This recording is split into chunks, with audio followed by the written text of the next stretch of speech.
The sign on the door at the Pacific War Museum today read, "Closed due to family emergency."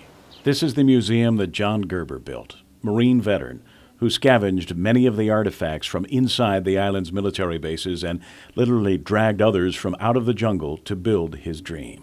Marine veteran Adolph Scamboluri. He had that dream since day one. He wanted that place. Gerber was also a broadcasting veteran who gave a start to some and worked closely with many still in the business today. John Anderson is the former GM of KUAM. Johnny was the icon for the teenagers growing up in that era in the 1970s. I mean, he was on the air as a disc jockey. Wireless Rock was the most popular radio program on Guam. But Gerber may best be remembered for his crusade to rename Marine Drive to Marine Corps Drive.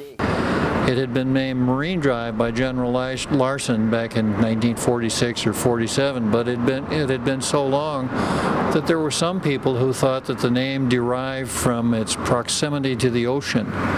So this was one of John's quests. Former Senator and Marine veteran himself, Robert Klitsky, introduced the bill in the legislature to change the name to Marine Corps Drive to honor the memory of the 6,000 Marines who died liberating Guam in World War II. We had good support. We had 11 sponsors, co-sponsors, etc. But one of the senators, who happened to be the speaker, Ben Pangilinan, didn't want that bill to go in its form.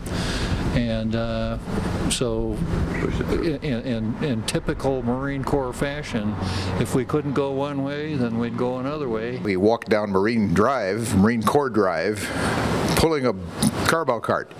And he did this, I mean, in the heat of the day, in the sun, and walking as far as he could. And he'd stop for a little while and wipe the sweat off his brow and have something to drink, and then he continued walking. The governor met him halfway down, gave him a verbal and literal pat on the back, gave him some incentive. He finished up, and a couple days later the governor signed an executive order renaming Marine Drive to Marine Corps Drive. And I think we'll never be able to thank John enough for what he did that day. A Marine veteran and a Marine till the end. He was 59 years old. John Gerber never left the Marine Corps. He never left the Marine Corps. Pretty tough, man. You know, you say once a Marine, always a Marine. John Gerber, I'm an American. Proud to be American. Proud to be Romanian. I love my island very much. And I like to be remembered as a Marine, too.